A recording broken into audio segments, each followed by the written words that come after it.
harusnya dibaca Lailatul karena ada huruf jer di situ. Yang belakang kan bisa dijawabin Pak, yang belakang. Lailatul. Relatil. Yang depan ngerasa, iya juga ya. Gue mentang berani doang tapi kagak bisa. Diikutin saran yang belakang. Wa ma adraka ma lailatul qadr. Harusnya dibaca Lailatul. Yang belakang jawabin Lailatul. Lailatul. Yang depan udah nerima, Bapak disalahin mulu. Tadi gue Lailatul, lu Lailatul. Gue Lailatul, lu Lailatul. Kok keselan nengok Pak belakang. Mau lu apa sih Bang?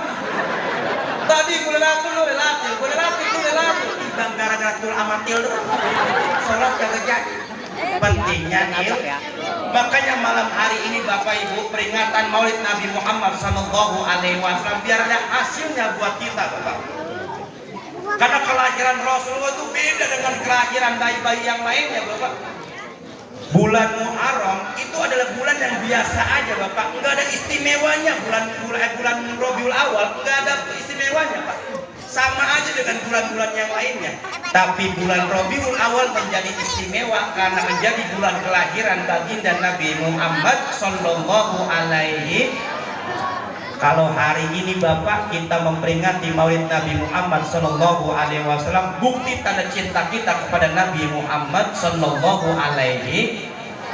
Ada satu contoh Pak, satu akhlak Nabi yang bisa kita bawa pulang dari sini Bapak. Apa? Rasulullah selalu panggil pasangannya dengan panggilan yang baik. Rasulullah selalu panggil istrinya dengan panggilan yang baik Bapak. Rasulullah punya istri Bapak namanya Siti Aisyah. Nggak ada dalam riwayat hadis yang menyebutkan manggil ujungnya doang Sah, Isa. Enggak.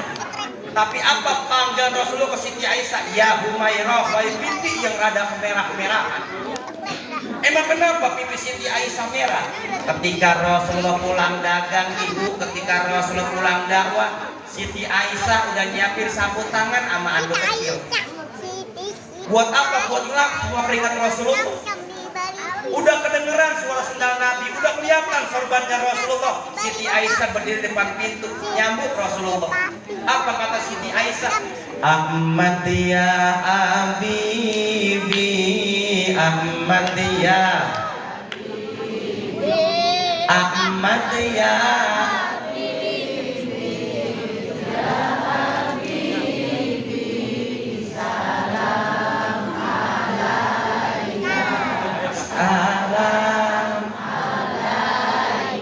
Sampai Rasulullah ke depan pintu dijaga sama Siti Aisyah. Ntar dulu ya Rasul, ada apa ya Aisyah? Saya lapin dulu semua keringetnya. Dilapin Bapak Ibu itu keringet Rasulullah dari ujung kepala sampai ujung kaki pakai sabut tangan, sampai sabut tangan sama anduk kecil. Itu sabut tangan sama anduk kecil yang bekas ngelap keringet Nabi tempel ke pipinya Siti Aisyah. Jadi merah pipinya Siti Aisyah. Merahnya pipi cewek sekarang kan polesan. Pipi pengen merah dia pakein blossom. Gak tahu saya kagak pernah pakai begituan. Ya kalau pakai juga abu-abu kali warnanya. Mata kurang cakep dia pakai eyeshadow, kurang terang pakai eyeliner, kurang bagus kayak otot kayak kambing tahu gimana. Makanya ibu daripada ibu beli skincare dari mulai NS Glow, NBS itu mah mahal 350.000, ada krim siang, krim malam, ada tonernya juga. Besok mah ibu no ke SGC aja udah beli sapu tangan sama nu kecil, gue ceban gitu apa. Pokoknya suara laki udah mulai kedengeran nih, suara motor ya pulang ngojek. Udah berdiri depan pintu ibu, sambut itu suami.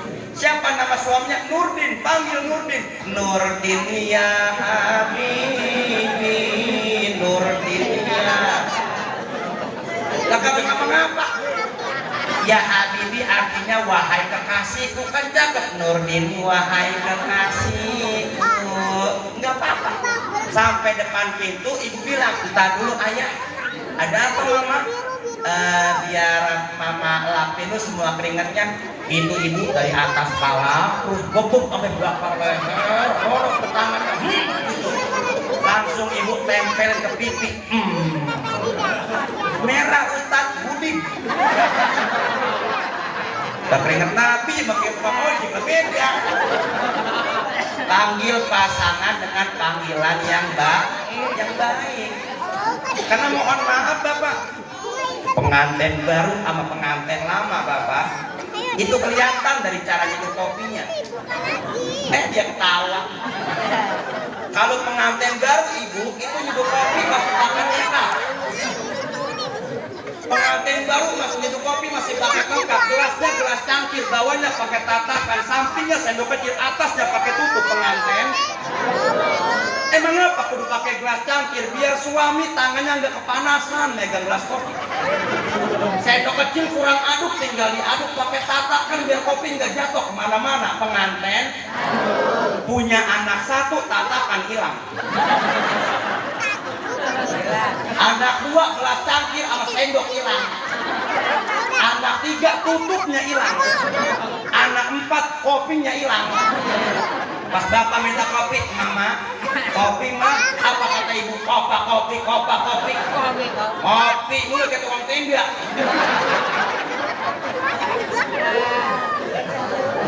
Ibu, mohon maaf banget. Pernah nggak ibu, bapak sebagai kepala rumah tangga itu mencari nafkah pergi pagi pulang sore? Bapak berangkat pagi-pagi, pernah nggak ibu paginya sholat duha? Pernah nggak? Pulang dari sini besok pagi nih, nggak apa-apa bapak-bapak kan besok masih libur Pak, kerjanya Pak ya. Besok masih libur, ibu doain sholat duha biar biasaan. Nanti hari Senin bapak berangkat kerja, ibu sholat duha.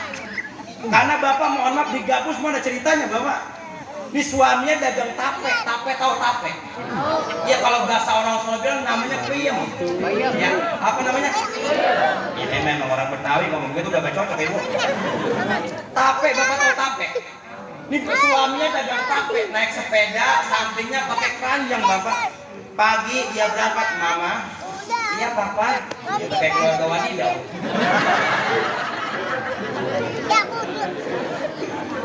Papa mau berangkat dulu ya. Mau berangkat kemana? Ya dagang tape keliling. Jam 7 dagang tape di keliling bapak. Istrinya ingat buat sholat duha 4 rakaat. Istrinya sholat duha 4 rakaat. Allahu Akbar, sami Allahu liman hamidah. Baru sampai jalan depan bapak, baru nyampe pertigaan depan. Ono jalan raya terus rempet mobil tukang tape. Sepeda pelaknya dari angka bulat sampai 8. Tape gepeng semua. Ranjang rusak. Orangnya kesleo. Untung yang nabraknya yang punya mobil Pajero, bapak turun dari mobil langsung ganti rugi. Bapak maafin saya nggak lihat bapak tadi nyebrang.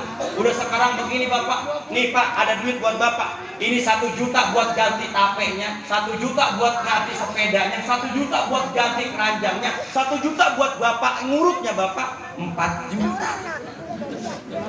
Dagang tape mah kagak segitu pak. 4 juta. Pulang bapak ini suami ke rumah. Assalamualaikum. Waalaikumsalam, abang udah pulang. Iya neng.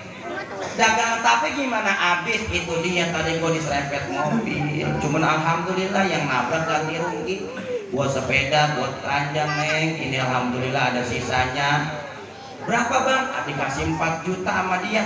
Bininya mikir bapak. Sholat duha 4 rakaat. Diganti 4 juta. Di mana 6 rakaat 8 rakaat. Mati. Lah kan sorenya langsung ngurut, bapak ngurut 300.000. Dan pelak sepeda 300.000. Bikin keranjang 100.000, modal tape 100.000, masih ada 3 juta di bangsa kantong bapak. Besoknya udah sembuh lagi, sepeda udah normal, dagang lagi bapak, dagang tape. Bininya mikir, sekarang mah 6 rakaat. Siapa tahu nggak dapat 6 juta. Iya. Baru sampai kedapatan bapak bener suaminya kecelakaan lagi, diserempet mobil lagi. Cuman bukan Pajero, angkot ini. Nah, kagak diganti bisa lu. Dosa banyak Pak, dosa banyak. Makanya ya panggil pasangan kita dengan panggilan yang baik Bapak. Dan mohon maaf Bapak, mohon maaf Bapak. Bapak jangan pernah ngerasa paling capek cuma kerja pagi pulang sore. Istri di rumah Bapak ngerjain kerjaan rumah jauh lebih capek dibanding Bapak kerja.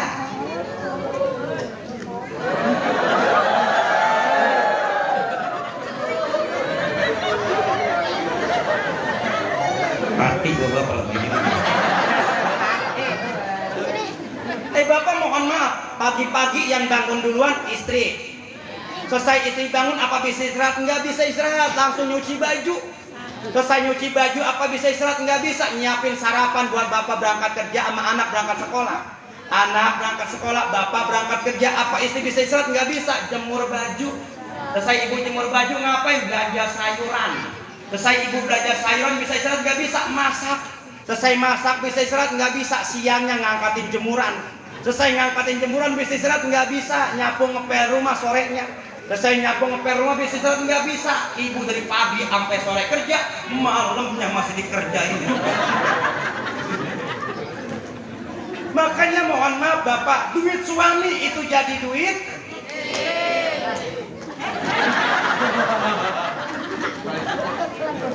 Emang gitu. Duit suami itu jadi duit. Bapak dengar Pak? Duit suami itu duit. Tapi duit istri itu duit. Kagak megang duit kan? Kenapa saya bilang begitu Bapak? Karena emang survei membuktikan seperti itu. Duit mah lebih berkah di tangan istri dibanding di tangan suami. Mati kok. Bapak sekarang kasih duit 50.000 ke istri, itu kan duit 50.000 diolah kayak apa tuh sama ibu? Pertama, ibu beli beras sekilo, di sini beras sekilo berapa duit? Seliter berapa? 12.000, sisa 38.000. Ibu beli sayur asam tahu tempe, cabai bawang berapa duit di sini? 20.000, sisa 18.000. Ongkos anak sekolah berapa duit? Berapa? 15.000, sisa 3.000. Yang 3.000 dibawa ke pengajian buat sedekah jariah. Kurang berkah di mana Bapak? Duit 50.000 di tangan istri. Bapak pulang kerja makan nggak masakan istri? Anak pulang sekolah makan nggak masakan ibu? Orang tua mertua main ke rumah makan nggak masakan ibu? Kurang berkah di mana Bapak? Duit 50.000 di tangan istri. Tapi duit 50.000 di tangan suami itu dibeliin.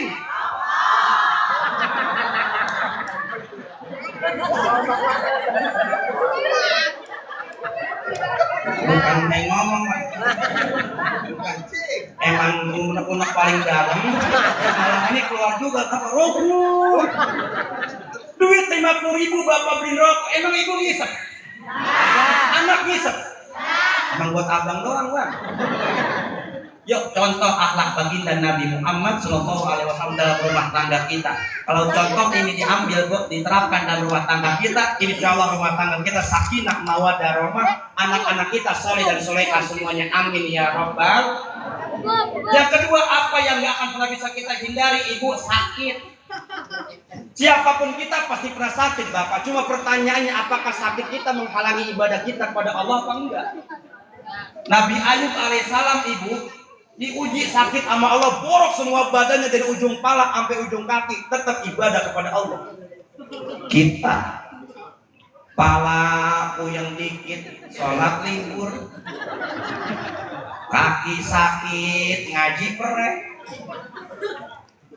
datang ke guru kita kan ada ilmunya. Ustaz saya nggak bisa sholat berdiri, kaki saya sakit, oh boleh duduk. Kalau duduk Ustaz sholat ini pantat saya ambilnya. Atau ada bisulnya 3 biji atau pecah pisang sama. Oh ya udah silakan boleh berbaring miring. Lo miring orang ketek yang penting banyak banget. Pak Ustaz ini nih. Oh ya udah silakan telentang pinggang saya kejadian pintu tadi Ustaz, sakit pinggang saya. Oh ya udah. Silakan pakai isyarat mata. Allahu Akbar. Allahu Akbar. Mata saya maghrib kesambar kelelawar Ustaz. Pada merah mata saya. Ya udah pakai isyarat hati. Allahu Akbar. Allah takut nanti saya masih deg-degan aja Ustaz belum bayar cicilan oh ya udah bungkus. Makanya hidup mah bapak yang penting sehat. Urusan kaya Bisma. Siapa itu? Kalau badan sehat, duit masih bisa kita cari. Tapi kalau duit banyak, penyakitan habis buat berobat. Sekarang saya tanya, bapak pilih mana? Pilih makan enak apa enak makan? Enak makan. Kalau bapak, Bisma. Ada yang tulis Bisma di sini anjir. bapak pilih mana? Makan enak apa enak makan? Ibu pilih mana? Makan enak apa enak makan? Pilih enak makan. Emang kenapa? Kalau ibu pilih makan enak, belum ketemu sama enak makan. Tapi kalau enak makan, udah ketemu sama makan enak. Kapan contohnya? Kemarin Pak Lebaran. 1 hari sebelum Lebaran, ibu ngolah udah kayak apa tahu Bu. Ayam negeri yang putih ibu beli, yang merah ibu beli, yang belang kalau ada digoreng. Ayam jadi opor, daging disemur, bandeng yang sekilo 1 digoreng bapak. Malamnya takbiran, pagi sholat id, selesai sholat id, keliling kampung lebaran di rumah saudara teman semuanya. Siang suami pakai ngomong ibu begini, Neng, kita makan yuk. Kata ibu, ayo Bang, mau makan apa? Ada goreng bandeng, opor ayam, semur daging. Kita beli bakso yuk. Segitu banyaknya lauk nasi dia beli bakso. Ternyata makan enak belum ketemu sama enak makan. Karena enak makan mah punyanya orang sehat. Bisma. Kalau sehat bapak makan apa juga enak. Siapa itu? Enak makan punyanya orang lapar. Orang kalau lapar Pak apa juga doyan. Kita bisa kentut aja ibu udah enak banget itu. Berapa banyak yang malam hari ini dirawat di rumah sakit gara-gara kagak bisa kentut. Oke bapak sama ibu nih yang malam hari ini pada kentut.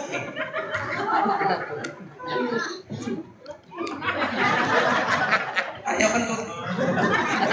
Lagi ngaji Ustaz pas saya kata kentut enggak apa-apa. Guru kita ngajarin kita kumpul ngaji begini ada teman kita yang kentut kita disuruh pura-pura budek.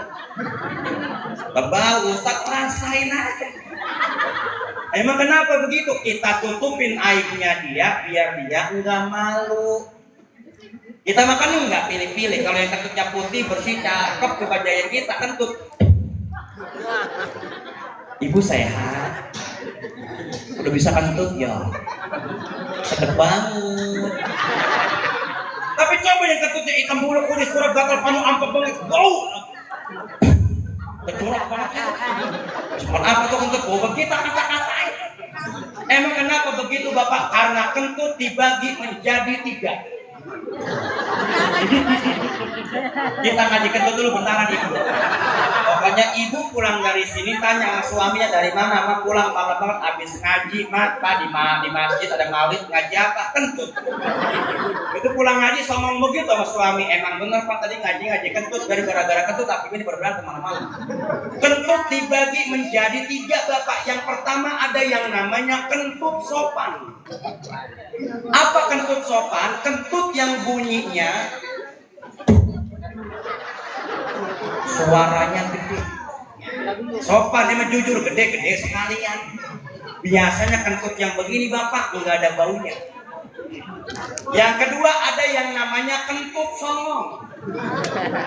Apa kentut songong? Kentut yang bunyinya dicicil. Ada. Udah kebuatan masuk angin belum keluar juga tuh Pak.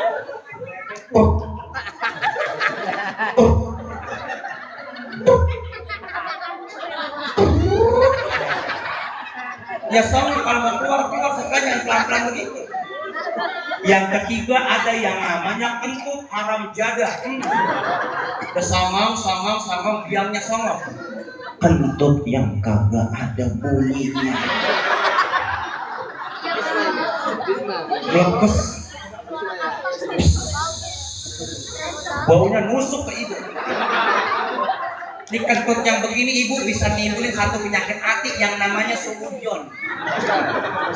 Di kita kumpul barang-barang begini Bapak Ibu ada satu teman kita yang melepas. Hidung nyium. Mata ngelirik. Hati ngomong, dia kayaknya main. Yang depan juga ngelirik, kayak dia nggak makan itu. Itu Bapak yang penting sehat, sakit nggak akan pernah bisa kita hindari. Terakhir, berapa udah kita? Lanjut. Lanjut guys, naik lagi dia Yang ketiga, apa yang nggak akan pernah bisa kita hindari, Ibu? Mati. Siapapun kita pasti akan mati, Bapak. Tapi pertanyaannya kapan kita mati dan apa sebab kematian kita? Karena mati mengacak, Ibu. Yang tua jangan rasa tua, yang muda jangan rasa muda. Kalau mati berurutan abjad, Bapak enak. 2024 yang meninggal huruf A, Angin, Asi, Adi, Ati. 2025 yang meninggal huruf B, Boin, Bosi, Barul, Bukan, Mati. Kasihan yang jet, Pak. Yang mandi sendiri, ngebungkus sendiri. Mati mengacak, Bapak. Pak, ada teman saya namanya Ustadz Mufid, orang Banyumas, Pak. Meninggalnya cakep ini, Pak. Turun khutbah Jumat, selesai khutbah Jumat mau ngimamin sholat Jumat, itu meninggal. Turun dari mimbar buat khutbah dari khutbah Jumat, itu meninggal. Oke Ustadz, yang pengen nyoba boleh besok Jumat depan. Ada lagi Ustadz Ahmad, orang Gandaria, Jakarta, hampir 4 tahun di atas saya, Bapak. Meninggalnya lebih enak lagi. Cuma gara-gara nungguin waktu Isya di masjid, nyender di tembok mati. Nyender di tembok mati. Ada tulisan Bisma lagi.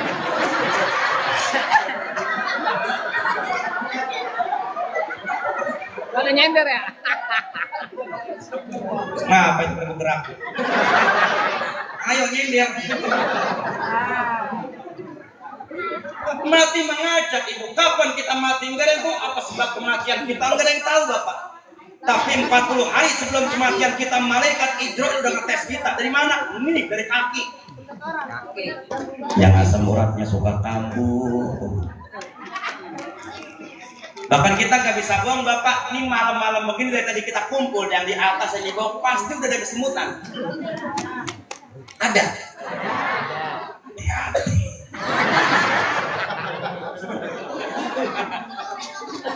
Mati mengajak ketika lu pisah dari jasad Bapak, dimandiin kita sama Pak Amir, dipakai baju kita sama baju yang belum pernah kita pakai. Capeknya baju ada ujungnya di atas turun, dipakai, dinaikin kita ke dalam kendaraan. Bapak, kendaraan paling aneh sedunia. Siapa masuk pasti mati, belum pernah gagal. Burung datang keranda namanya. Digotong kita sampai pemakaman, masuk ke liang kubur, selesai beres sudah Bapak semuanya.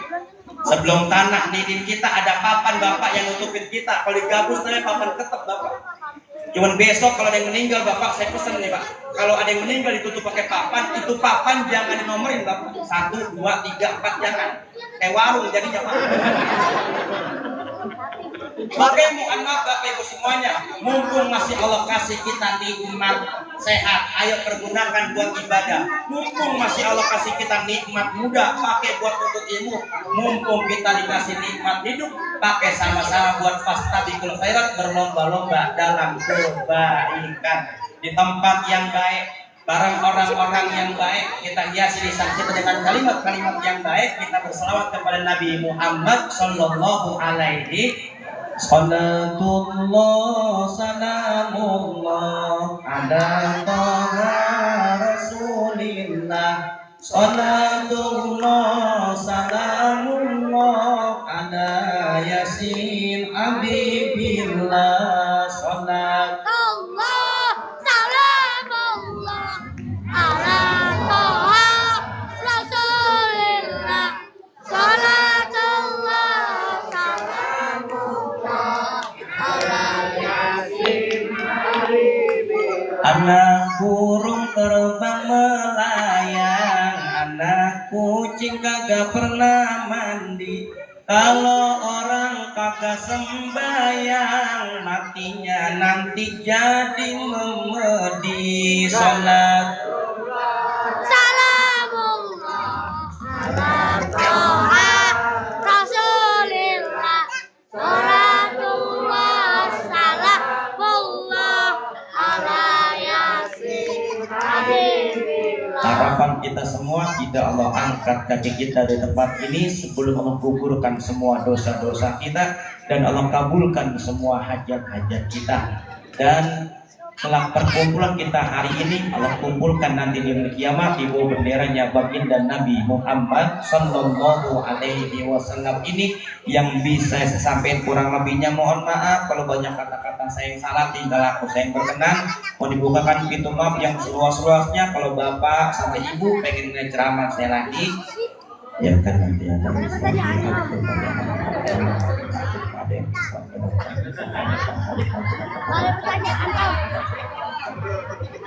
wadah ya. Yang bapaknya mantan kan kalau misalnya Iya. ini aja ya. Yang Ustaz kan banyaknya Ustaz anu ya. Ini yang bisa sampai kurang lebihnya mohon maaf. Dracula tingginya patah, kuntilanak patah hati. Kalau ada kata-kata yang salah jangan disimpan di dalam hati. Kalau ada sumur di ladang boleh kita menumpang mandi. Kalau ada nenek-nenek telanjang apakah yang akan terjadi? Allahu nafi ila faqarik adanallahu yakum ajmain. Wassalamualaikum warahmatullahi wabarakatuh. Waalaikumsalam. Ayo bertanya. Doa.